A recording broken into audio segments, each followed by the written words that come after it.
the top spiral, the top of the top spiral right here. And this gives you a shield. This shield on the Becker level, this would be it. You'd be looking at it like the face of the clock if you were looking down at it. This is like top view, looking at it. And that would have the sphere. I believe the sphere is within. Now the parameter field is. This is what another part I have. Another question I have. How far out does the shield extend? Does it go beyond the parameter field, or does it stop at the parameter field, but it goes beyond the Rayon field? That's there's more detail that I need to decipher. But this is the alignment from here. So you have the Eka axis is here, north and ex-cap. You have north up here and south down under where you can't see it. And then you have the Eka rod rotating this way clockwise, and around and through this sphere. And you have this that gives you, because you have your up and your down, your north and your south are where you don't see them, it gives you a front and a back position as the shield spins. So if you're looking at the shield this way, you got your front, your rear, and your front, and your east and your west, which would be east and west, just like the Eka is. But it's just as if you took this like this and turned it this way. So this gives you the east and west, and north and south, and front and back directions. This is where you start to get the three-dimensional reality fields as frequency is bouncing around and refracting at different angles through these shields at the different axes.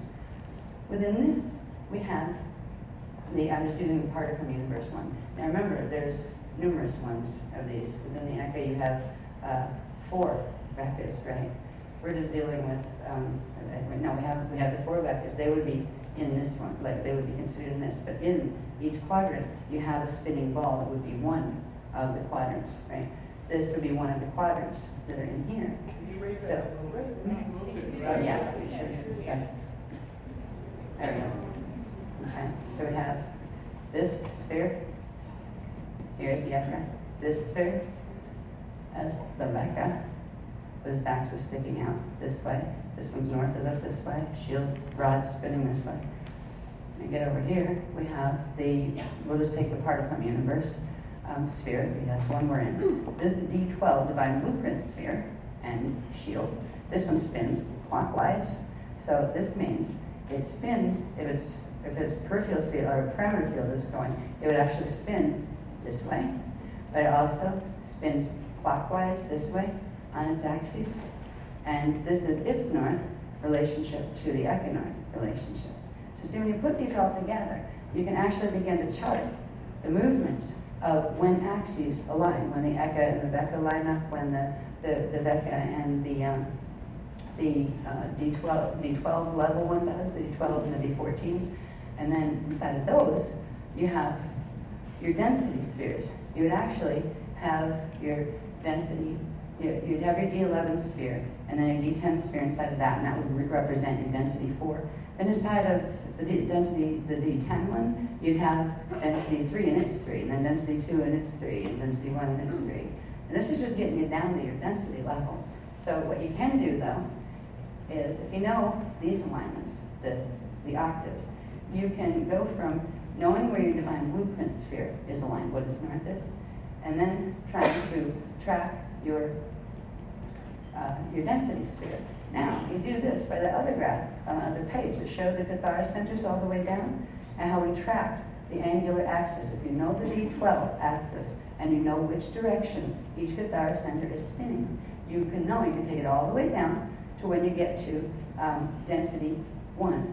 And it would be the D2 axis alignment that would give you the rotational orientation and your north of your density level sphere. All right? So there's this whole system, track this, right here and here. So here is where we are now. This is the axis of our density level sphere, and we're not done. I have no idea even yet how to track the axes of the other ones, but I'm sure it's another set of step downs at Cathara grid to shift this way, then that way, and this way, then that way, and you can eventually get the whole code down. This is why you can't translate, you can't teach this by just teaching a part of this. You have to do the whole paradigm, because nothing makes sense. What's going on? I don't know, I forget. You can't even remember why something's supposed to be the way it is, because you don't know why. You have to take it all the way to the top to see what the machine is really about, what this creation machine really does. And then it makes sense. So it's easy. If you can remember one piece of it, you understand where that piece fits in the formula, so you can find out the rest of the pieces that go with it. So far we've got our density sphere, our D12 universal Christos sphere, let's call it, of the particle universe. We have the Beckett sphere that's within, and then we have the ecosphere that's within. Now think about the stairway to heaven. You know, the stairway to heaven maps. Spheres within spheres within spheres. Many, many more spheres. Well, we don't have to worry about those yet. Next one. Now that we understand a little bit about cosmic clocks, and just a little bit, the time cycle stuff we're going to do tomorrow, and it's going to be a long night. Now, what we're going to do here is look at galaxies to understand, okay, these spheres within spheres within spheres within spheres that we've been talking about, what does it have to do with 3D realities that we perceive? This is some of the information that science shows us. It shows us that there are various galaxies, and they know this now because some of them you can see from Earth, others you can see from satellites around Earth, and others they send things out into space to take pictures, and they come back with lots and lots of things as far as knowing what's out there, mapping the galaxies. The galaxies there's all sorts of clusters of galaxies all over the place. It's not just our little Milky Way galaxy sitting in the middle of nowhere. Now, what's kind of interesting when you think about what these photographs are they're just like, pictures that were taken, I guess, some of them by the Hubble and that kind of stuff. They just give you the shapes. These are different shapes of galaxies. You have, they call ellipticals, that are kind of like egg-shaped. Some are almost spherical, and others are more like flattened oval, eggy shaped. And these are usually made of, as far as what science knows, and it's fascinating how they bounce stuff off of things to find out what wave spectrum comes back. To be able to tell if it's an old star or a new star or how much the star weighs, it's really fascinating, but it's not, you don't need to have that information if you want to get in astronomy, but so I'm not going to teach that, but these tend to be characterized by collections of old stars. They don't have much gas or dust, and they're not birthing any new stars. Now, I haven't analyzed all of these as far as, okay, what does every one of these mean in relation to Merkaba? But we did analyze one of them. The type we've analyzed a bit are the spirals, which we'll see in a little bit. The reason we've analyzed this one is because the Milky Way is a spiral galaxy. Now, if you looked at it from the top, if you were looking down over its North Pole, it would be a spiral, right? This one I don't think is the Milky Way either, it's spiraling the wrong way. But this just shows you a spiral galaxy. This is what they look like when they're more photographed as opposed to retouch photographs. They can look like this too, which is at an angle where you start to see the disk. But when you take that spiral and tip it this way, instead of looking down over the top of this Merkaba, and you look at it, you'd have the Merkaba, right? You'd have the, this would be actually the inside part, the radio bodies and the triaminide shields. You'd have a void space radon field, a bit out from that, and then you'd have a huge thermal light field that you wouldn't see because it's light beyond the spectrums that can be identified here, density 1. And they call that, in terms of what science here calls it, they call it the halo, that there's this invisible sphere that goes around these. And I guess they can tell by the way other things interact around it that it's actually there. So this is actually a demonstration that, yes, there is the shield, there is the ball in the center. Certain types of Merkabas make this type of structure. I do believe that you can make this kind of structure in a positive way, but I'm not absolutely sure. But this is also the structure that you would get if you had a black hole at the center of your galaxy. Now, down here, it's another type that looks like a mushroom. They call these barred spirals because there's actually a band of very fast-moving planets and stars, or stars primarily, that are moving around it. You don't see those, but it blocks out seeing, where you actually see the whole disk from the side.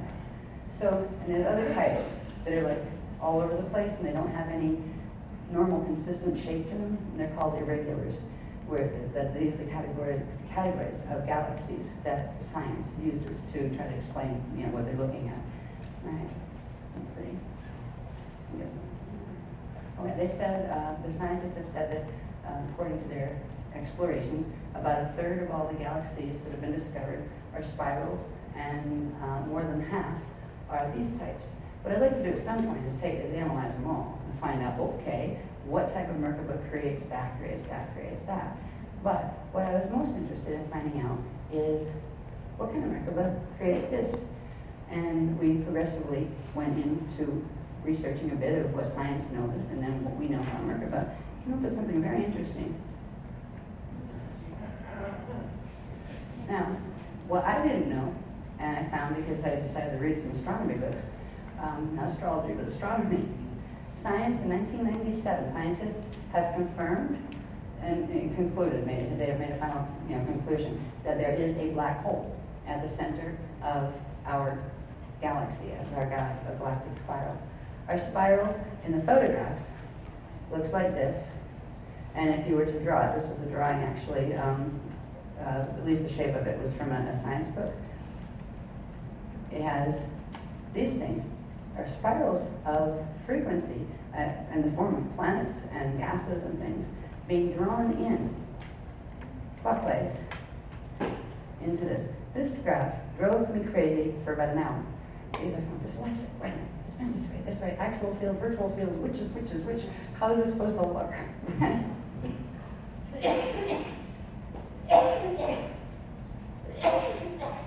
Pardon me. I finally deciphered it with a little help from our beloveds. Now, first of all, I'll show you that this up there, that's our galaxy.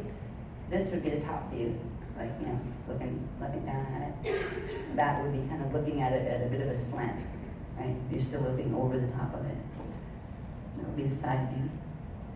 Now here, it is again looking directly down over it. And it has various spirals that have actually been mapped. They're mapping what exists in these spirals.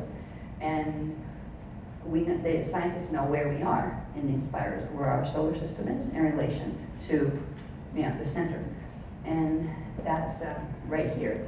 It's called the Orion arm. This arm here is our spiral. And centered there is the black hole. And basically, we're spiraling around. And I believe our sun is spiraling around, taking our solar system with it, is spiraling around this sphere, this invisible sphere that would be around as a parameter field of this galaxy. Now, this is just a picture of how they imagine black holes to look up close, where it's really odd. This one is showing a clockwise rotating disk. They call this disk the accretion disk, because it's from this disk that it's actually drawing in, like other things, into its orbit. So this disk is really an orbital plane. Like you think of the sun, if there's a sun there, in the particle universe, a sun should, on the density one level, should spin counterclockwise, and it should create a counterclockwise pull, where like it's made, like the sun itself is working as a counterclockwise force, just pulling planets into a counterclockwise orbit around it. This is doing the opposite. This is spinning clockwise, as far as the books I've seen. Now, I could use more information on this because I know there's also positive kinds of black holes that are natural, because we've always talked about stargates as being black and white hole sets. All right, so there would be incoming and outgoing vortices. So not every clockwise spiral here in the particle universe would be a bad thing. I'm trying to find whether this is what I think it is, and the beloveds are kind of like nudging me and say, "Come on, tell me, is it a not good black hole or is it a good black hole?" And they've actually said, "Well, it's not. Let's say it's not good," and kind of like you can go figure out why. So I'm going to have to do more research on what science has found about this black hole, and as far as they didn't specifically say in the reading that went with this in the astronomy book what way it's spinning, and I don't know if it's because it all depends on from what angle you're looking at it. Right? That they don't even bother, or if they have decided that this is a clockwise spinning vortex. I do believe it is from this, because this is showing an accretion field, right, an accretion disk, and these arrows were on the diagram in the book. So it's showing that it's pulling energy and stars and things from out in the unified field in at a counterclockwise rotation. That means a counterclockwise virtual vortex, right? And has a counterclockwise accretion disk shield. That should be able to tell us information about what its Merkaba is doing. So, next page, please.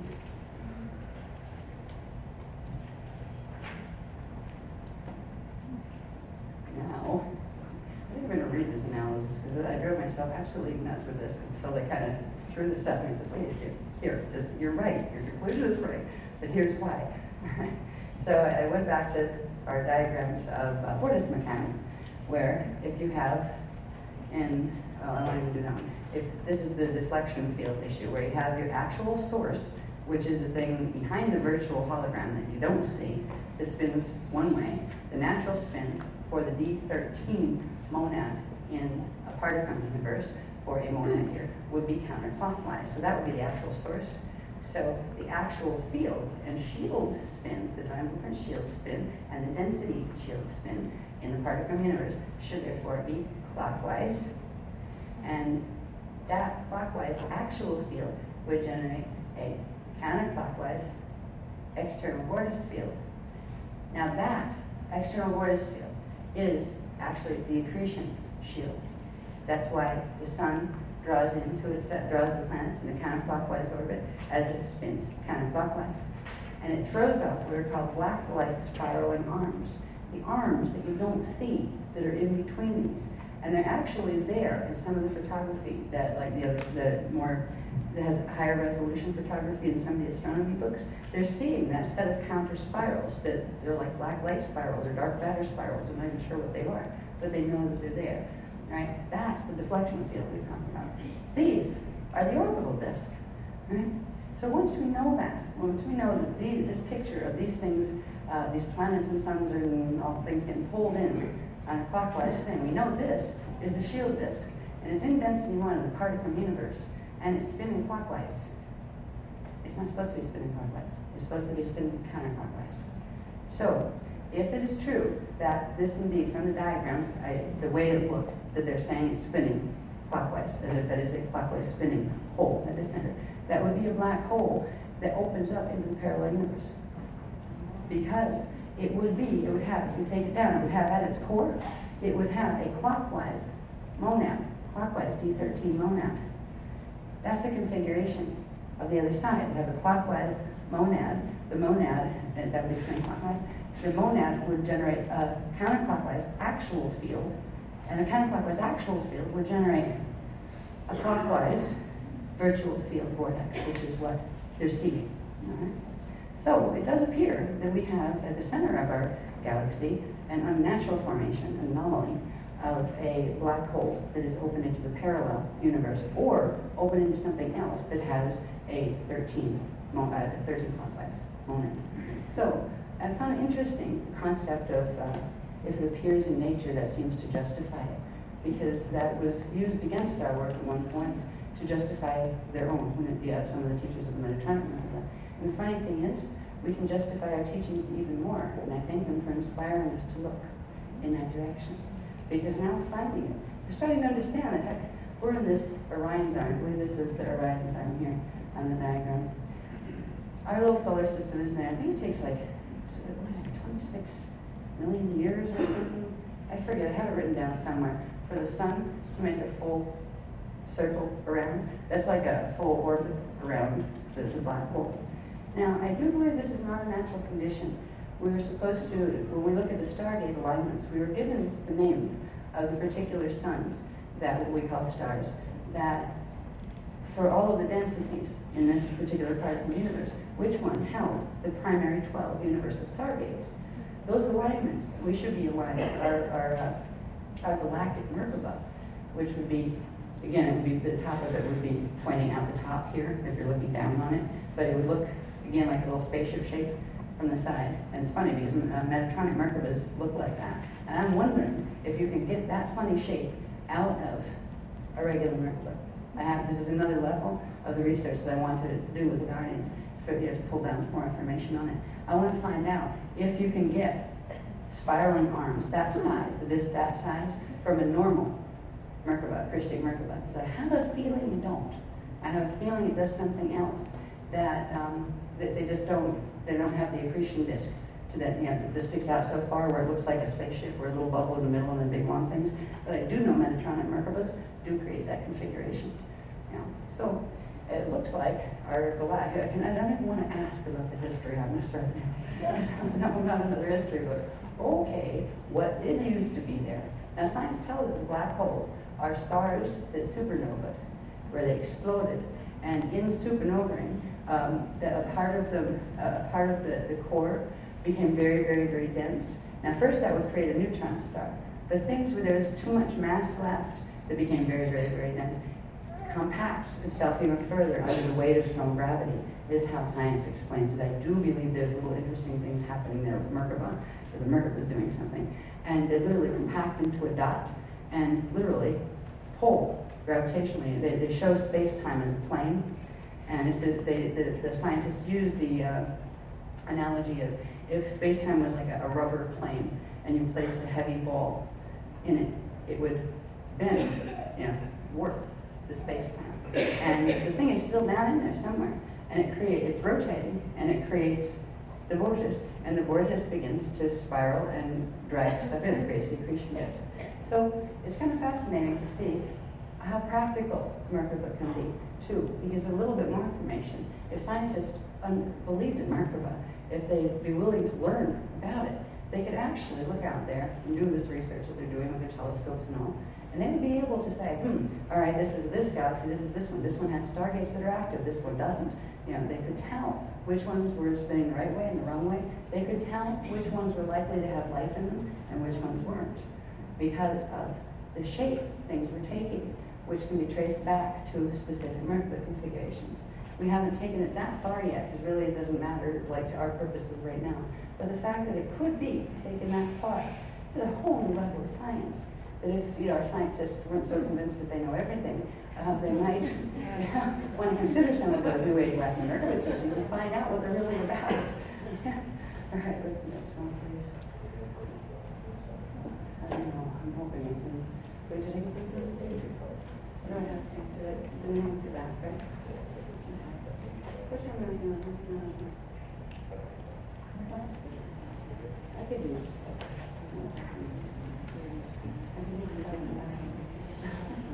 Okay, wait a minute.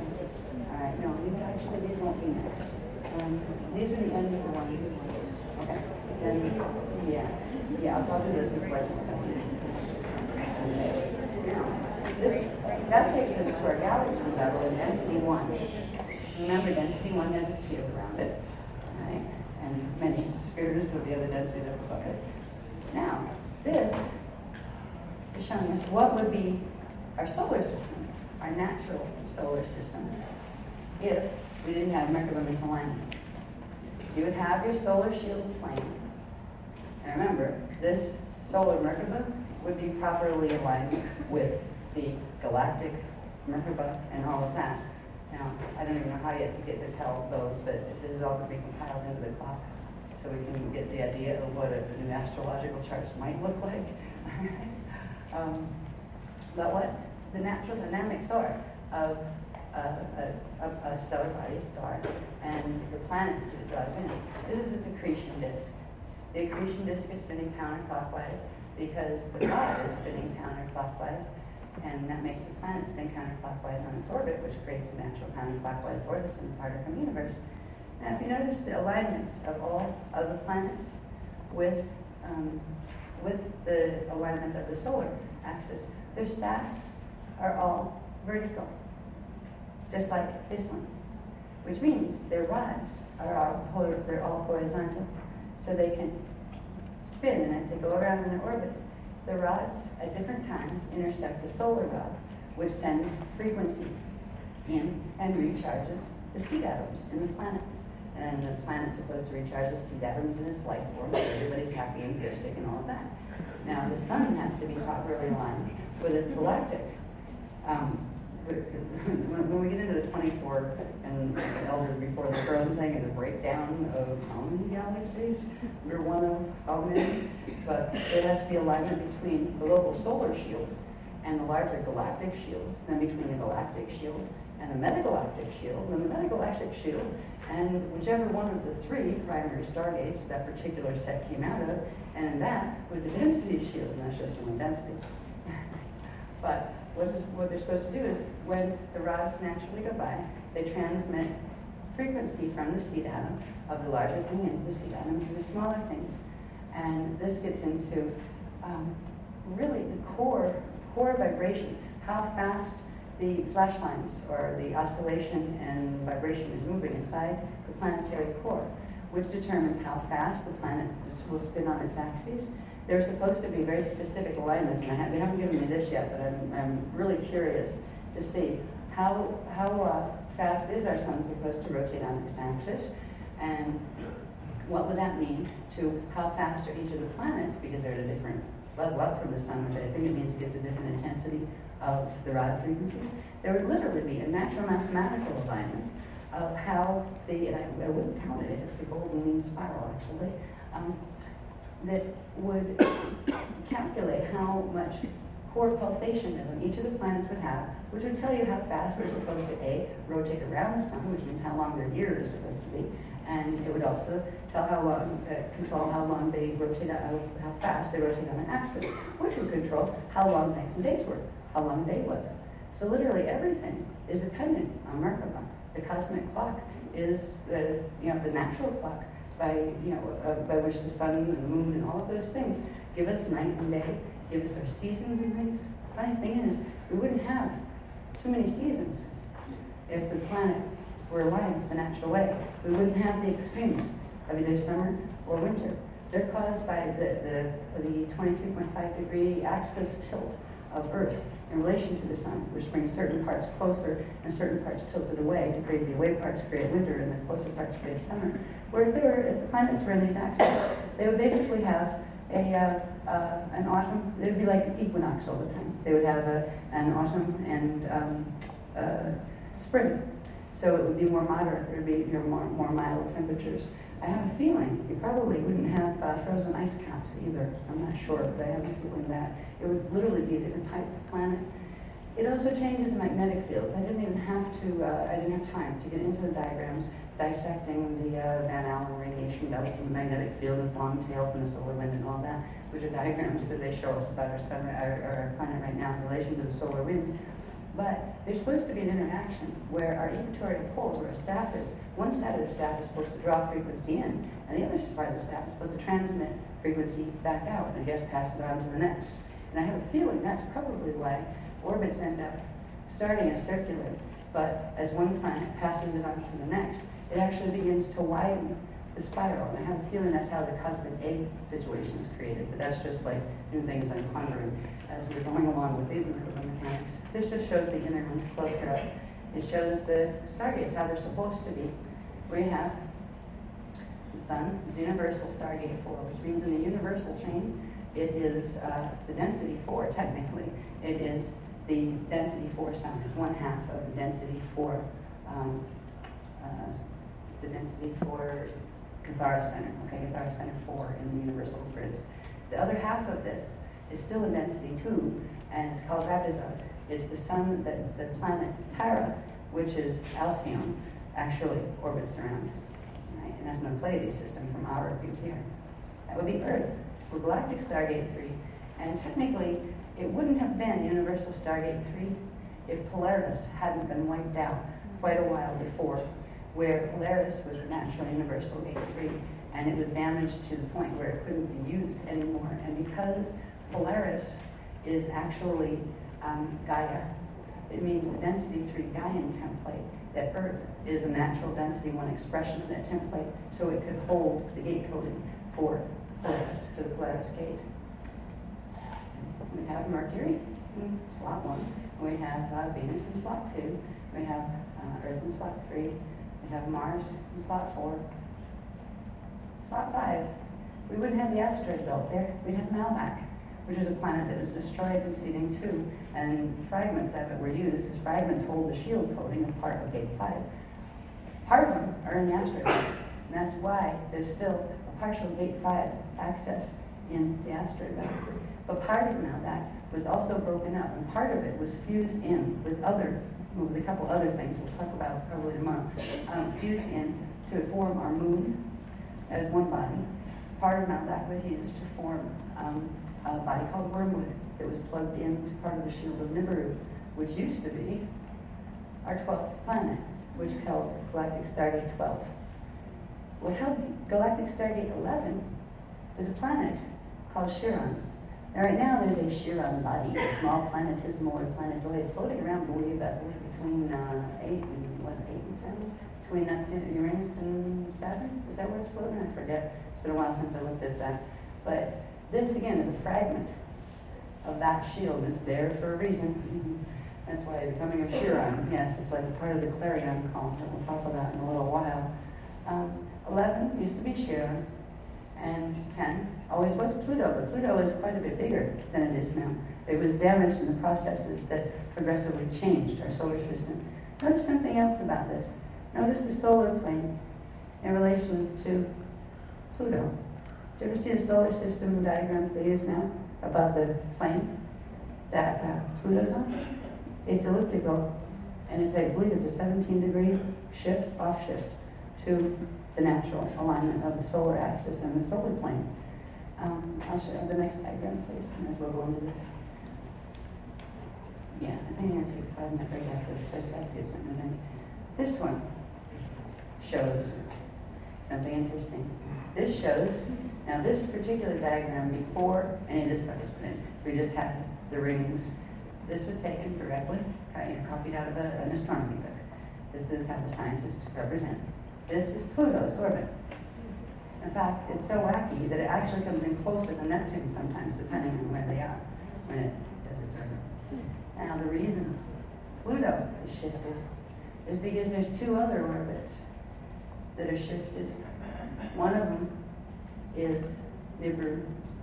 It was gate 12. It was put on a 22.5 degree reverse axis misalignment, which was the angular interconnection feed into the gate systems of what was called the phantom matrix.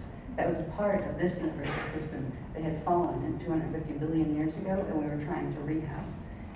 Nibiru was forcefully put. This was done on purpose. It was put into this orbit, and the Wormwood body, which was part of gate 5, was put as its counterbalance, and it creates, instead of going counterclockwise like normal things would go in the part of the universe in this one. This is a clockwise orbit. It goes up and comes down. It goes way, way, way out. They call it the galactic night when they go away from Earth. Then it comes back. The long galactic night. It takes about 3,657.8 years for one or the other to come in. When Wormwood comes in, Nibiru goes out. They cycle because they're tied in a static orbit that's actually run through a partially reversed part of our solar gate. That means part of the solar Merkaba is its axis is misaligned, but a third of it isn't, and a third of the planetary grids is the third that we're all working with. That we get to recalibrate and literally reset all the way down the natural cosmic clocks in the shields. So our bodies and the planet, the third that can make the full natural Akasha echo-alignment. So this is fascinating. It's a fascinating mess that they've done. All right. Now we have little tiny Pluto out here. Now Pluto, if it were big, would mess this up. And it wouldn't be able to pull the solar plane. What they're trying to do is pull the whole solar plane in to the black hole axis. See, this one over here is the WISA black hole axis at a 22.5 degree shift from the natural vertical for the solar system. What they did here was a brilliant piece of work they've got. In the WISA system, they literally blew up one of the first things they did. And I think this was in seeding 2. We have to go backtrack the dates. I know it was given. But what used to be 11, gate 11, Chiron, they blew it up in a very specific way to make it shatter into 12 pieces. They destroyed half of the 12th. So they kept the shield. They contained it. They used what? Artificial Merkabas, the external Merkabas, as harnessing fields, because you can hold stuff intact after you break it up. And when you use those Merkabas, they used the Chiron, what used to be the Chiron shield, the Chiron body, pieces of it. They created a moon around one of the WISA planets. And down here, in their black hole system still, in Luis's black hole system, they connected to somebody we'll talk about tomorrow, which are called the Budharas. These are a different group from literally the parallel Akasha Aya, the parallel stairway to heaven, but down in their Vector level. It was another black hole system, but it wasn't originally a Metatronic black hole system. By plugging in those two black holes through wormhole technology on their side, and using a piece of the Chiron to make a moon with one of their planets, the moon actually creates a static balance. These guys don't come in, but they directly interface and change the axis of frequency refraction. They hold this into being. They help this static field be built, as does our moon. It's calibrated through the moon. What's interesting was this frequency field, this orbit here. Notice it comes up between Mars, which would be here, gate 4, and 6. It comes up between gate 5. Why? Because of the gate 5 coding that are in the Malvac body. That's how they got it to come up in that space. Because like attracts like when it comes to the Stargate frequencies. You know, the Stargate shields try to reaccrete, pull themselves back together. Up here, they have the Chiron moon, but they made a moon. This one they call Clarion. You know the Clarion call of the New Age movement? That is the Clarion call. This was part of the 666 gate triangulation that allowed for the fire sword to anchor, to create the Metatronic blue fire sword initiation on this planet during Heat Arrow. This down here, I just love this one, from the Budhara matrix, is called their moon that was originally part of Chiron. It's called Maitreya. Oh, I love that this was, she's all in the family. Now the one that is the magnetic genius here, the one that's holding all the magnetism in just the right order, is the one they stuck around Nibiru. It's called Cryon. Well, at least now we're getting some idea of who the people in the New Age are channeling. Yeah. And unfortunately, most of them don't have that idea. They're receiving the broadcast from the black hole systems.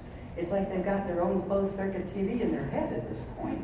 And I really wish they would be more receptive to listening to information that might be intense, but if you see it, it's hard to not say, oh boy, nobody could come up with that one on their own. I couldn't have invented this. There's something going, oh my God. And then a part of me goes, oh yeah, and we're down here, and we're struggling to be awake. And we're taking on the guys that designed this, aren't we? They play billiards with planets. But it doesn't change the fact that the Christos frequency, A, will protect you from whatever they can do. And the more Christos frequency you can hold, which means the more your flame body can get activated and all that, the more you don't have to worry about how big and bad and awful they are. You also learn not to fight with them. You learn to take a stance of allowance, within reason. Tough love. It doesn't mean you allow yourself to get sucker punched. And it doesn't mean that just because they're getting annoyed because we're talking about it, still, that we're going to shut up. We're not going to go scream it from the mountaintops. We're not going to be angry about it here and, go, give them bad press and really hassle them. But we will put the frequencies of the truth back. And whoever has any party left in their shields that can respond to the frequencies of the truth, they will accrete to the indigo shield, into the human shield, and into the golden Plutos matrix. So it's almost like it works on autopilot, just like this mess. Once they had it set up, it began to work on autopilot. Just by the natural way, shields accrete and frequencies interact with each other. They bent natural laws to serve an anti-Christos purpose. There are times with Merkaba fields where the top spiral, I've talked about this briefly before, where it's not Metatronic, but eventually the seed atom can burn out, where this has a lot to do with free will choices that one makes, can be a personal one or even the collective of the galactic system. There's a natural recycling of energy one way or the other when you're dealing with natural Merkaba.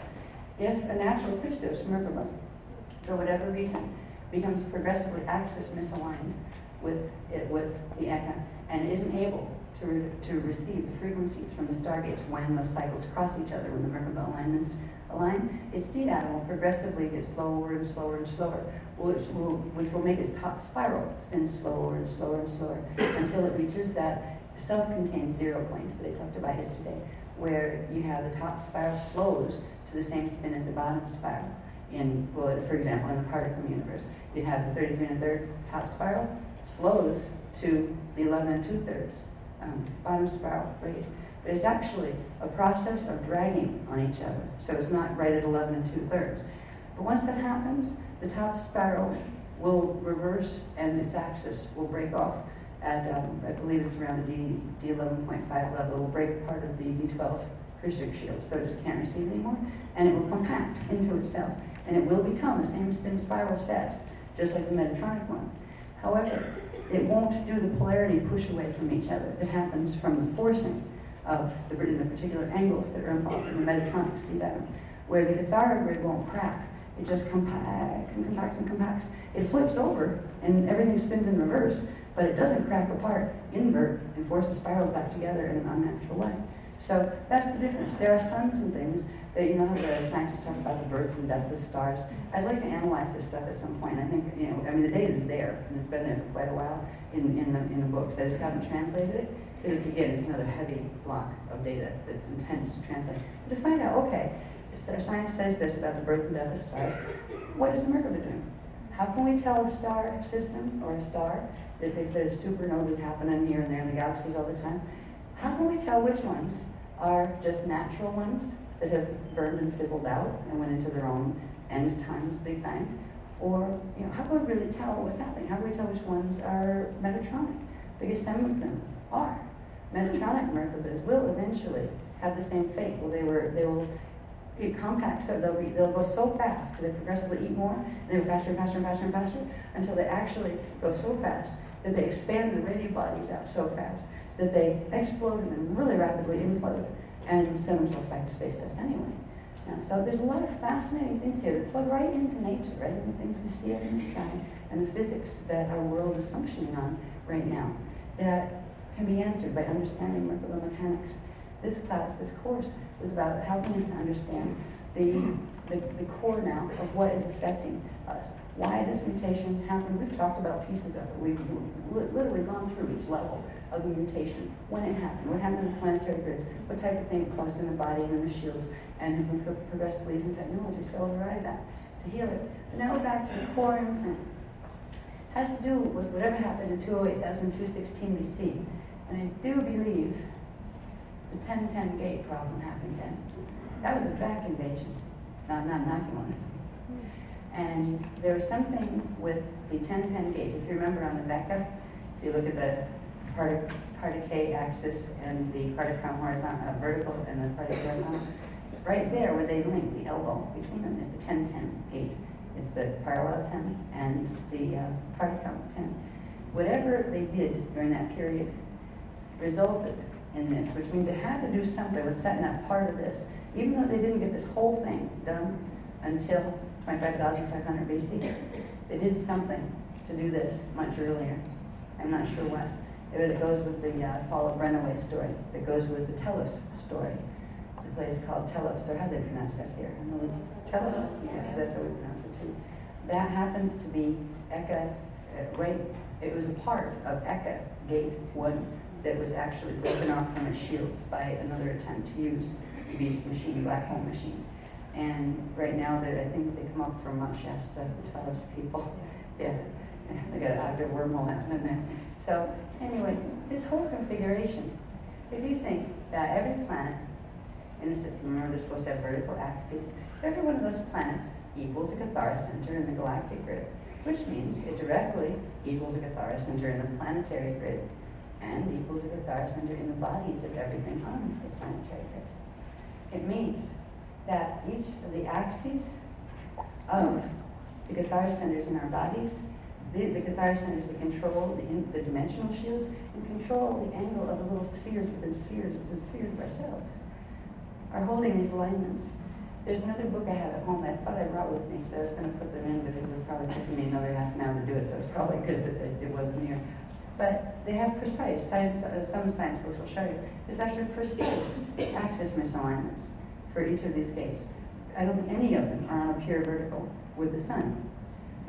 Earth is on a 23.5 degree shift, where not only that, and I'll show you something in a minute, I'm going to go to another graph, then back to this one, it wobbles. The wobble is fascinating, I'll show you that in a minute. But what this means is there's all these angular twists and mess-ups right in your guitar centers in your body that are changing the angle of the natural spheres within each of your dimensional Merkaba fields, and literally making it so you can't align your Merkaba fields. What's worse is it stops the outer field, the parameter field, from rotating. What allows this to rotate is the constant spin of the state atom inside and what's called the Moda-Ahure complex.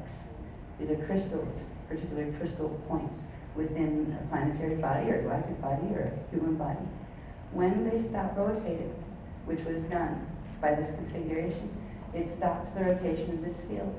It used to be that this field, Earth could go around and keep its thing, wherever the axis of any of the gates, this parameter field could actually align the density, the void Merkaba axis with whatever gate system it wanted. So if you wanted, there were times when you could open all of the gates because the Merkaba on the planetary level and the solar level would allow it. You stop the rotation of that outer field, and it becomes phase locked in whatever alignment it's in. And that's part of the reason that making sure the Moda-Ahure complex was shut down in the body when they did this, because it was the only way they could actually get away with doing this.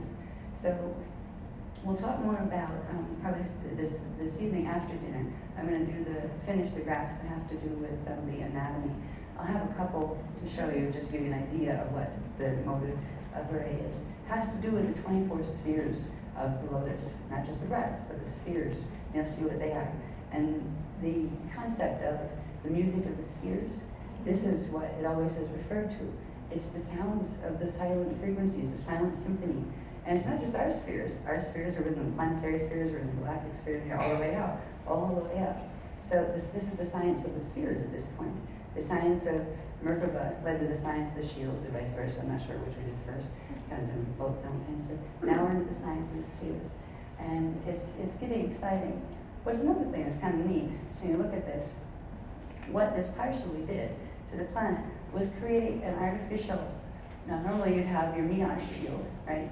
You'd have your planet in there, and you'd have your Miage magnetic field around it, and then you'd have your Trion primal light field, and then you would have the Rayon neutral void field, and then you'd have more of the parameter field, primal light fields from actually the next density out.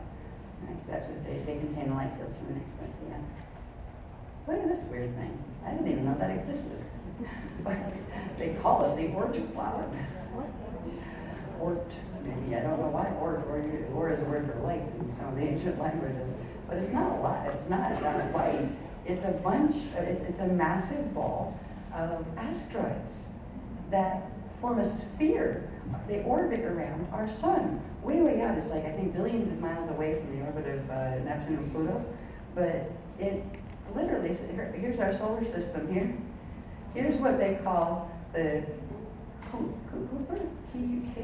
K-U-I-P-E-R, Kuiper, the Kuiper belt, which is a bunch of asteroids going this way.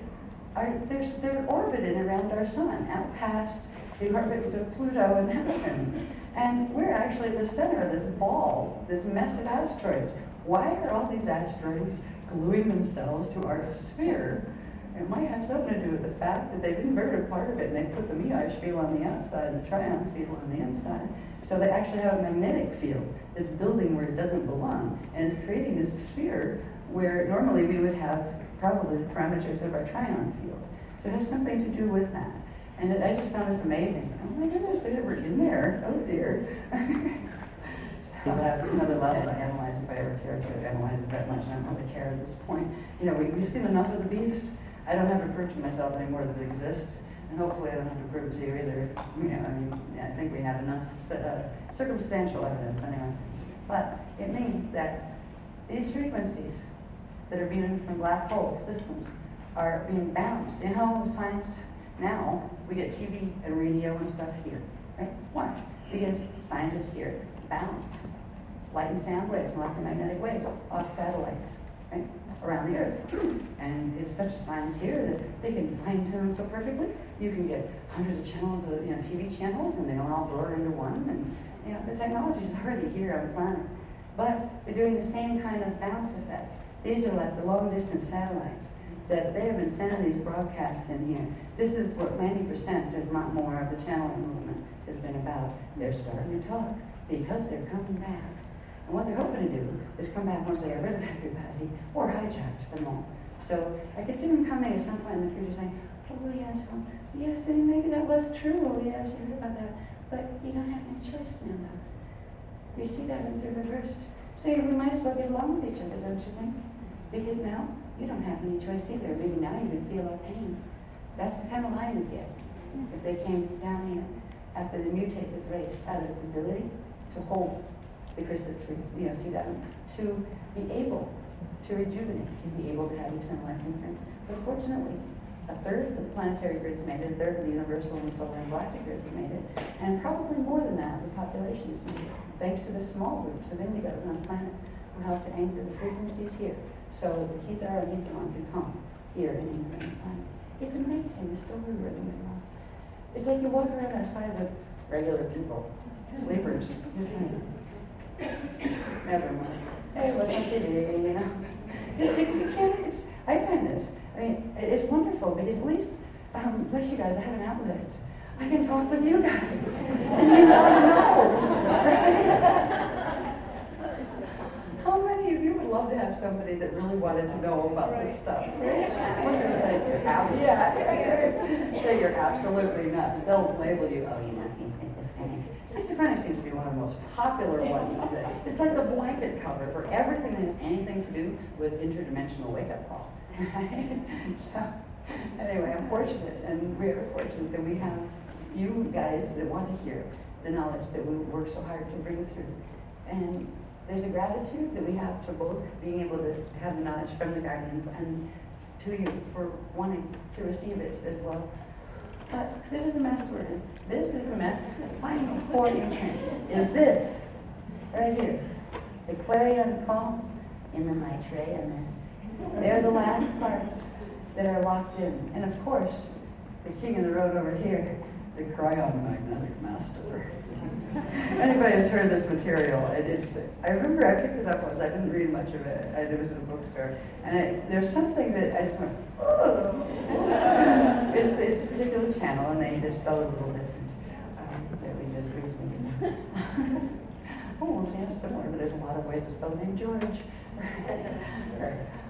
But it's the magnetic master. Well, this one is the magnetic master because it's one of the key instruments. It's holding these alignments together. And it actually is going to be, it's supposed to be one of the key things that's going to drag Phantom into the Weasel axis. And what they hope to do is take our system with it. We'll go in a little bit after we take a break. I'm going to put one more thing up, but after we take a break, I just needed something to drink and just a little bit down, just slow down a bit.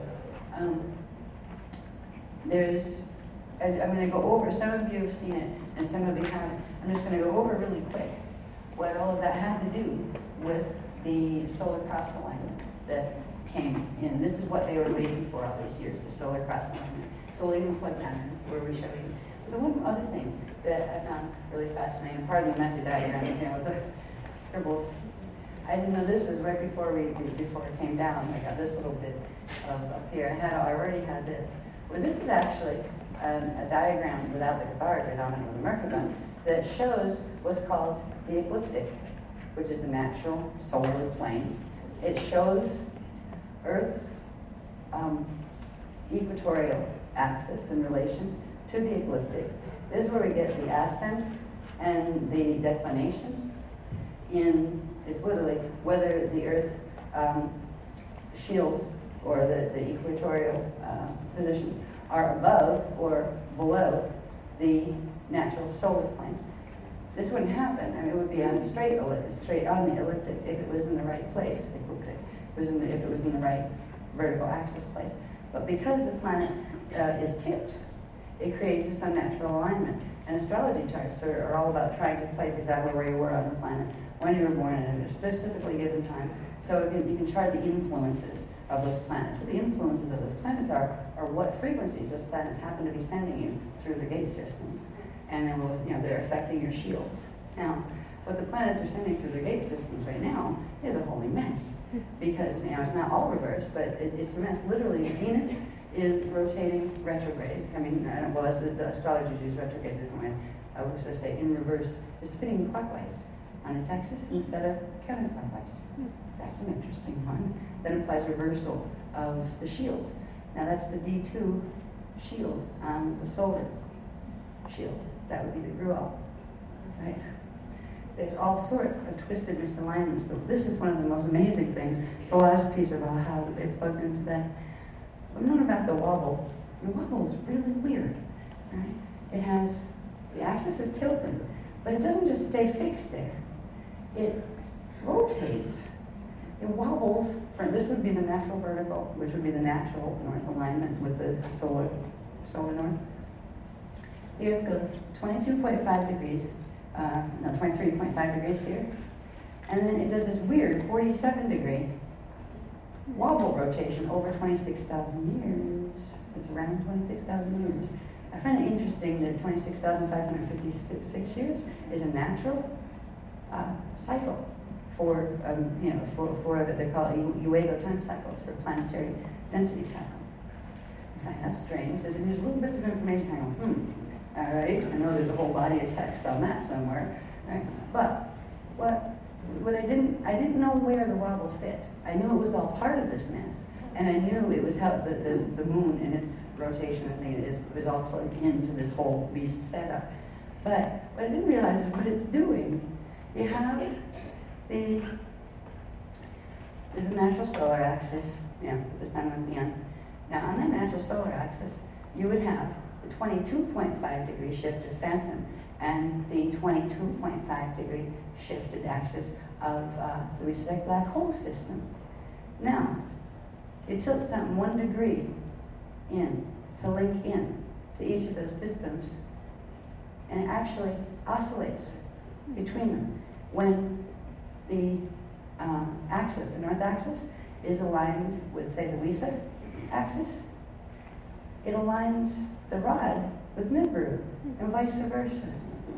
They totally got it ensnared. I found that utterly amazing. But oh my God, look what they're doing. They're controlling the whole solar shield, the whole planetary shield. This is how they got this far with the black hole machine. So it was just like one more thing you have to explain, the wobble.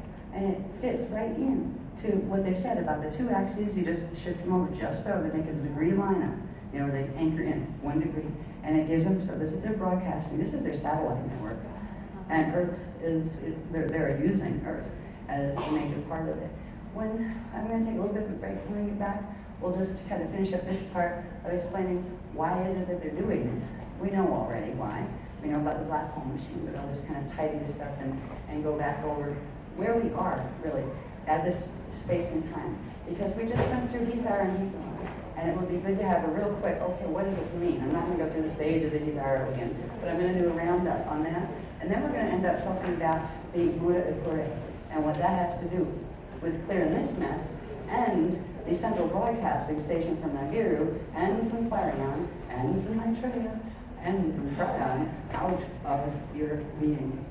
That's what freedom is. What I'd like to do before we shift attention to back into the microcosm and into our bodies with the Moda Ekura is I'd like to kind of give, it's probably a good place for a quick wrap-up understanding about, all right, all this has been going on. We have a history of how piece by piece this mess was built in our system. Where are we now? We just went through a Hitharo and Hithalon cycle. We went through it because everything here with black hole technology reached a crisis intervention point where it triggered the natural Hitharo-Hithalon cycle from the Eka all the way down, because the whole Eka was under threat of falling into the black hole system. Because this mess that we saw in our Merkabahs here and in our solar Merkabahs, it affects our galaxy, and it has something to do with that very interesting antiparticle white hole that's spinning, or black hole that's spinning in the center of our particular galaxy. But this affected every density level all the way up to density 4. So literally, the whole entire Eka and Veka system, we're in danger of going down, and the Eka overrides at that point. The Akasha over above it does. They're literally opening the gates all the way down in order to reset, fully reset the Christos seed atoms first, and after you do that, which has been done, the next part is resetting the cosmic clock, which is resetting all the way up and down the Merkaba axis alignments, so the rods and rods can communicate with each other, and so the staffs can cycle through their natural cycles and all the way up and down. So this is what we're in the middle of now. Tomorrow we'll talk more about those cycles, because I'll know about more about them by tomorrow. It's going to be up all night, translating information on how exactly do these 6 cycles work. I've got the 6 cycle part, but where the 12 cycles plug into the 6 cycles, and what that means, and how many of these spheres do you have to keep track of before you can get some clue as to what your Mercury is supposed to be doing. All that has to be done tomorrow. But for now, I'd like to do a quick assessment of what we've been doing. I think I want to put this one first. This one, yeah. Okay. On May 27th, 2003, we entered the Ethar cycle. We got warning in November. By November, we were made aware that we were entering what's called level 6 evacuation, which is the universal Ethar cycle. They call it evacuation because literally the planet, what remains of the planet, the solar system, and the galaxy, and the universal vector, whatever can anchor enough frequency to be able to go into flame, protected buffer field flame body activation, so it doesn't go under fault, will occur. And that's what's happened. We entered the battle because they began, it began with 2002 in March, when certain groups that we call the UAR, United Intruder Resistance, activated the first phase of the Beast Machine on Earth, which was the beginning of rotating what are called the 3421 vortices on the planet. We'll talk about those in a little bit. They have to do with what's called the solar cross alignment. But what the activation of the beast did was guarantee that Earth was going to undergo, and the solar system, and probably the galaxy as well.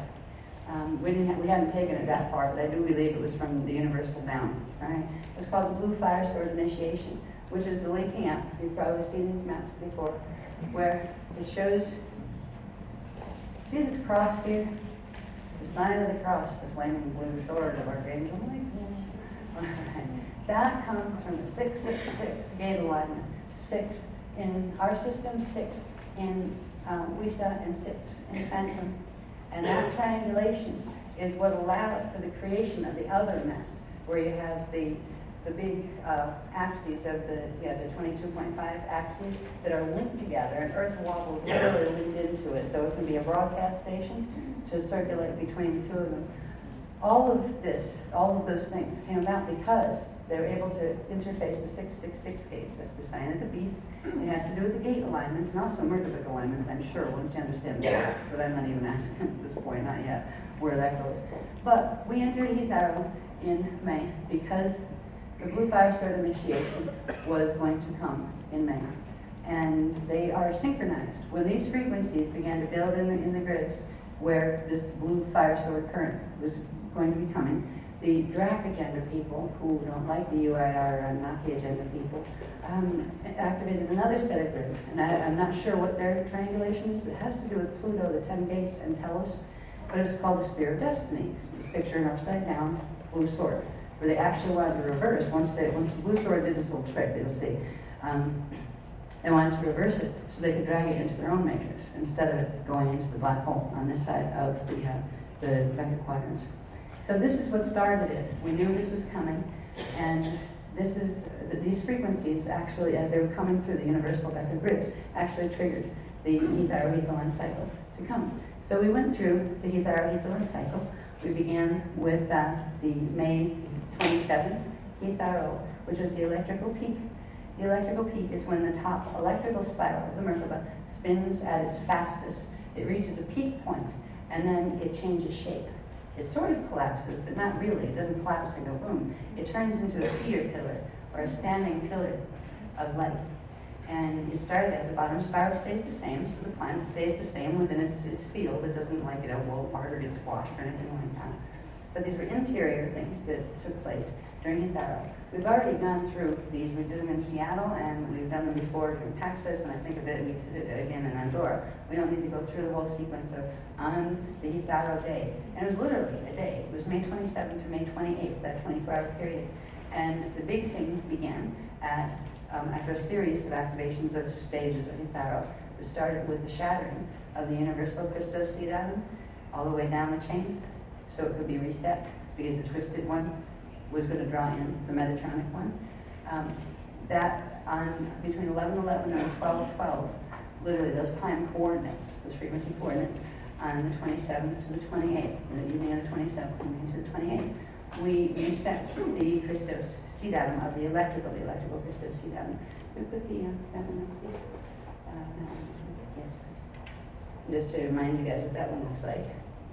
It was under the first phase of assisted through a host matrix. It's called the Golden Fleece host matrix. It comes to the Ark of the Covenant gates, which are those diagonal gate lineups that are base 6, which means they run on 6 subharmonics of frequency per dimension instead of the normal 12, which means they're the beings that can't hold D12 frequency and a planet that can't hold it, and still they have a much better chance of hosting in to being able to not fall if they can link into the shields of the Ark of the Covenant gates at the base 6 instead of the base 12. So we entered part of our planetary shields, universal shields, galactic shields, entered the Akasha Merkaba on the electrical portions of the 15 cells of the seed atom were set. And 2 of the spirals here, the electrical spirals, co-join together to form what's called a double Viveka Merkaba. And that's the first set. You have to get another one of those to make it pop into the Akasha Merkaba. So our planet and our solar system and a galaxy and literally our universe has just gone through this. Now, this was the electricals. They would show up more in particle than on the antiparticle side and the particule side. But the magnetics were to come. Once you go through a Hitharo cycle, then there's a period of time between called the Hiesta cycle, which is kind of like a siesta. Right? I think it's funny to sound sound of the words, they're similar. It's the siesta cycle is a cycle of axis stasis period, where the fields literally go into kind of like a stasis period, so the bottom Merkaba can stay in alignment until it goes into its fastest spin cycle. And that's what happens when we're moving through the stasis period. The bottom Merkaba spiral, just like the top one had, the magnetic one, starts to accelerate.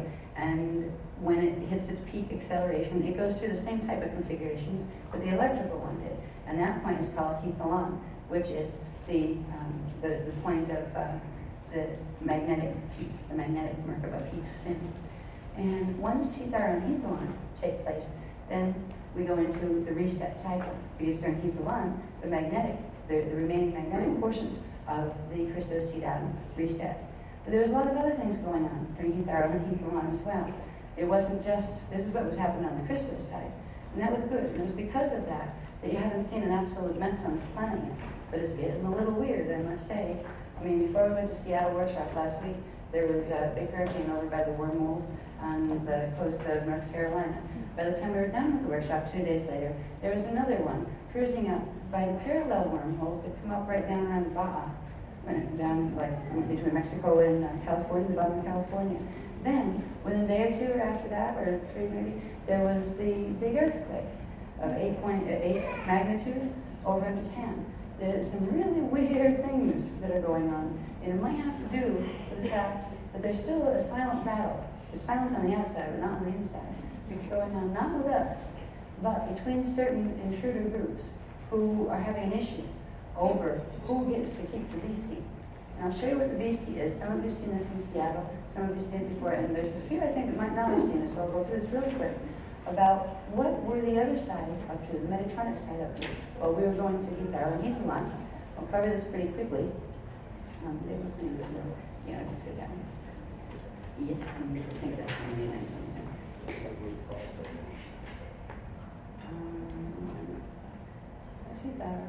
Yeah, okay. Yeah, that's right.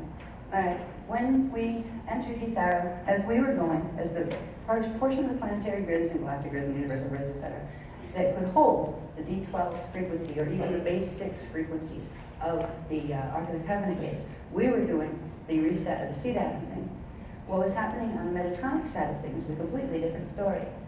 Now, I've explained before about how natural Antichristos Merkabahs form when the top spiral gets out of alignment to the point where it slows the seed atom, the seed atom slows down the top spiral more and more until it compacts, breaks its length to the D12, and then it just goes into a compacting same spin spiral set, but it doesn't invert the spirals to create something else.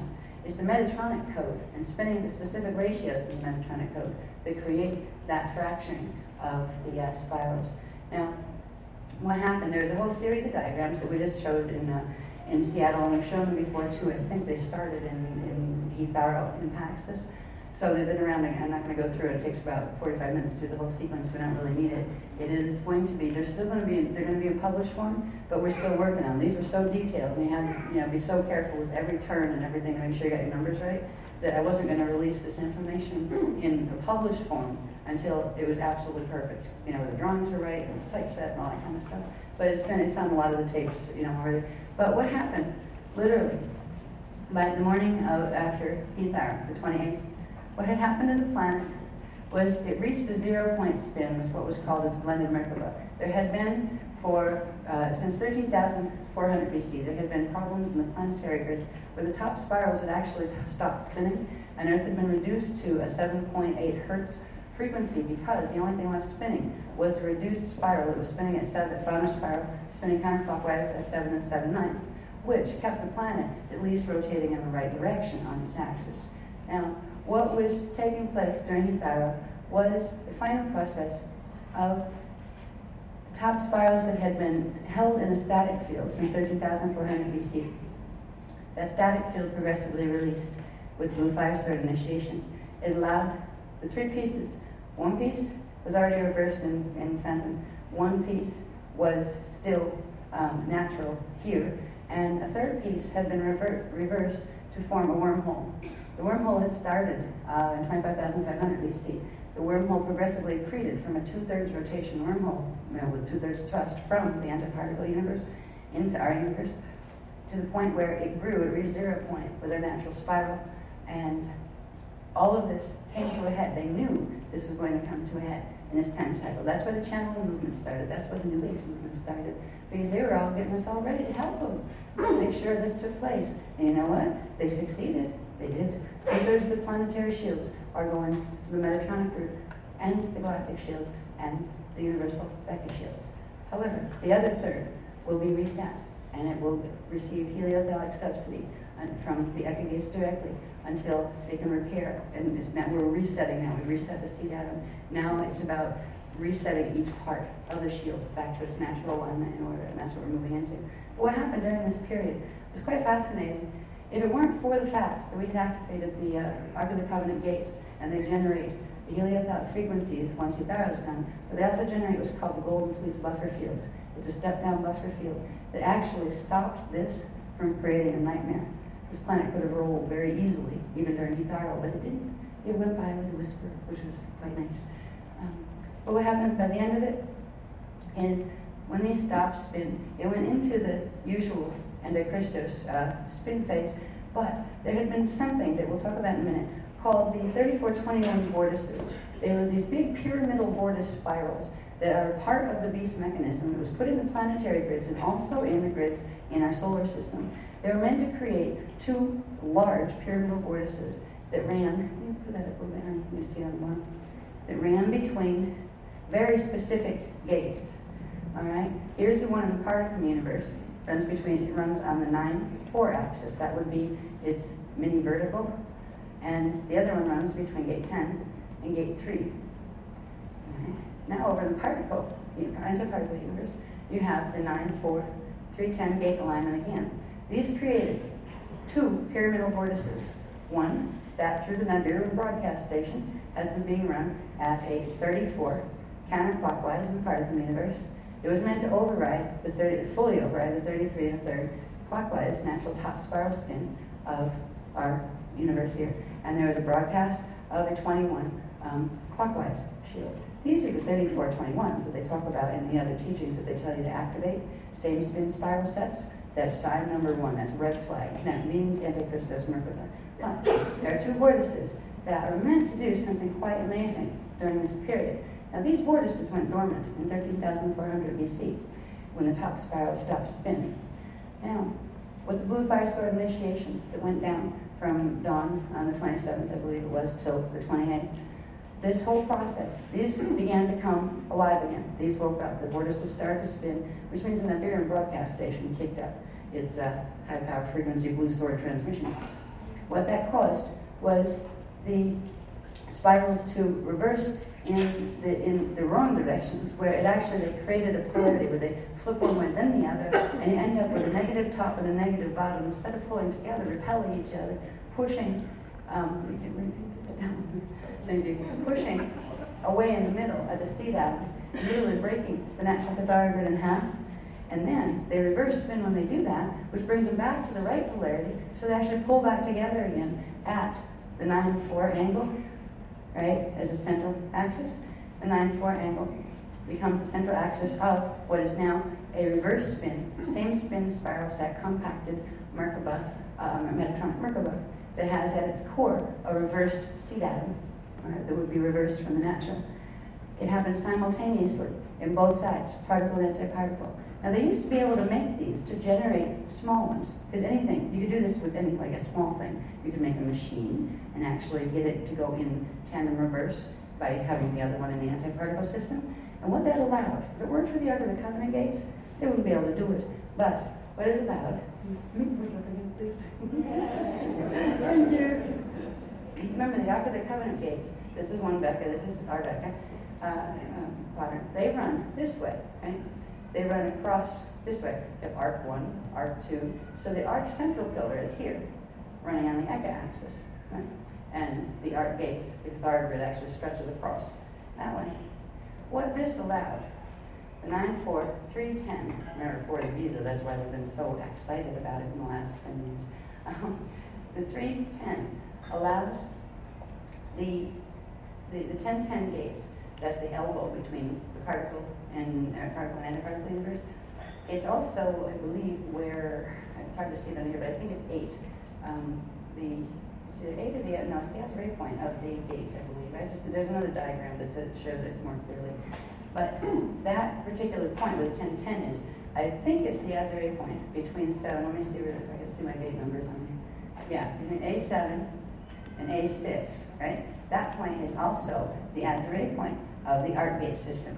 So right there, it allows them to link. Once these vortices start to spin, it allows, and they don't fully start to spin. They begin broadcasting, but they don't start to spin until the natural Merkaba that they have literally latched onto has been fully reversed and turned into a Metatronic Merkaba, being forced apart and then brought back together and then put on this axis. The axis is crucial for them to be able to create what they're trying to create. And what they're trying to create is called the Beast Machine. The Beast is a black hole technology that is the scourge of this universe and many others, but primarily this one, because I believe it started in this one, this particular universal background. But what we'll do is you have a cross here and a cross here. This alignment is called the solar cross. And you'd only see half of it if you were looking, like on our side, because the other half's plugged into the 21 clockwise system here, and the 34 counterclockwise. Because those vortices and the broadcasts from that bureau and everything actually take the natural spin ratios, which we have other charts that we can get into, which we won't do right now because we're not doing Metatronics right now. We will show you how the natural spin ratios of 33 1/3 and 11 2/3 are compromised to become the 34-21. You can just kind of, an easy way to figure it, but it's not exactly how the math is done. There's a whole bunch of transitions in between.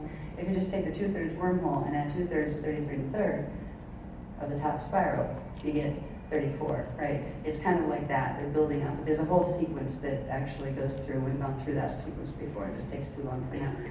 But it's enough to know that during heat arrow, that mess happened to the Merkabas on the planet, to 2/3 of them, while the other third went into hosted flame body activation. We're floating around in an Akasha flame body right now. Our planet is, our solar system is, I do believe our galaxy is, and all the way up the chain, but not the whole thing. That particular flame body and set of spheres is going to separate from this other set of spheres that is built on this Merkaba. Now this Merkaba is fascinating, because once the solar cross is achieved, under certain conditions, they can fully activate this. These begin to draw together. They begin to spiral toward each other. This one's moving counterclockwise, this one moving clockwise. They're actually creating vortices that are pulling together, moving together into the center. Right? That's where the arc gates are. Now they've been waiting for one very special alignment to happen with the planetary stargates in our system, for them to be able to make this entire thing work, to bring what's called their 55 beasts to life. They not only needed these two to come together, but they needed to be able to plug it in. This would create a planetary beast. But what they've been wanting to do is use Earth as the object that would generate the frequency that would literally reverse the whole solar system, where we could take the whole solar system down and go all the way up the chain, up the density gates.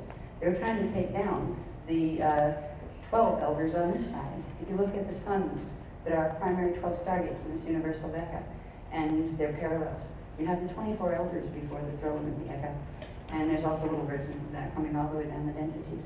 But this is what they're after. To be able to do this, that once they got it on the planet, what they need to be able to do is plug it in up into the Eka. On this level, what it meant in our solar system is they needed to make this alignment happen, the 9-4-3-10, happen on the solar shield as well as in the planetary shield. And that would only happen when the planets came into a certain specific alignment, when they came in to the solar cross alignment. Now I'll show you in a minute what that looks like. Now what we created at the end of Hitaro is on the planetary level, we had this. We had 2/3 of the Merkabas on here and parallel, twisted to the 9-4 axis, and the linking between the 10-10 gate had begun. They have the 34 spiral counterclockwise activated, and 21 clockwise activated, and they began slowly pulling together. And the only reason they didn't do this before is they've been waiting for a stellar activation cycle when they could finish the job, because there's this other thing called the Grand Cross that they're trying to create from the solar crosses. And it's the Grand Cross that would allow them to use that particular vehicle to literally rip this whole Veka down into the black hole system. Which one's the alignment first? Yeah, show me alignment first. We found this fascinating. It came out in Andorra, and there's a couple people that went. I know Kevin from Ireland did the research to find out. So I said, where are the planetary positions for Hitharon? This wasn't for Hitaro. Hitaro we got left with those vortices and the twisted Merkabas, and they're slowly pulling together, awaiting the magnetic peak, Hitharon, where they fully come together and form a big nasty Merkaba between the two Vekas, right? Between the two Veka quadrants. But to do the solar cross alignment, to take that mess from the planetary level up to the solar system level, they needed to wait for the 9-4-3-10 gate alignment, solar cross alignment in the stars. Now this is kind of interesting. August 12th, 2003, the beginning of Hitharon, the magnetic peak. Now, as those spirals in that Merkaba, the beastie Merkaba, started to pull together, toward, moving toward from Hitaro, they did this, they moved together. What they were waiting for, what the beloveds on the other side were waiting for, was to create this up in the stars as well. Now, on the 12th, the magnetic peak. I mean, this has been scheduled as the peak of Merkaba spin, magnetic Merkaba spin, particularly. It's part of its natural cycle, actually, but it was being, expedited and amplified because of the Hitaro. The Hithalon would occur on that cycle. This is solar cross alignment. It's a riot. Right up in the sky, we had Earth, Stargate 3, Pluto, 10, USG, Sun, 4, and GSG 9, Neptune. That is the solar cross alignment on this side. There would be in the parallel, the same alignment in the parallel skies, the same but reflection. That would create this, not only in the planetary level, but on the solar shield level as well. Once that was created, once it could be plugged in, this particular part, this third pyramidal vortex spiral, could be activated. And this would begin the process of taking out the Eka gates through the Ark of the Covenant. It was a takeover of the Ark of the Covenant gate system, is what this is. Now, what it creates is fascinating. A lot of you seen this now, let's go through it quick, just so that, we catch up, or where are we now? Now, during Hethalon, remember we moved from Hethalon, this alignment took place in the stars in Hethalon, and they've known it for thousands of years, that alignment would come about this time. That's why all the prophecies, the end times being in this time frame, were there. Yeah. What this mess does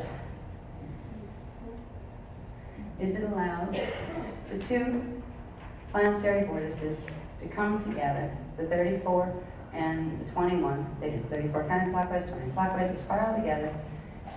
This other pyramidal vortex actually makes the same pull happen in the solar shields. And the pull is kind of fascinating, because what it does is it takes this captured Merkaba field, planetary, galactic, universal, and the one from parallel, forces them together. It creates an artificial D13 reversed monad at the center of the arc gate system by taking what would be arc gate 8 and arc gate 5 and squeezing them, forcing them to get together on the central axis. They got a seed atom, and as they spin together, they progressively become the 55 beast Merkaba. They call it the 55 because when you take this one and this one, and there's a third Merkaba that's in there from the arc gate system.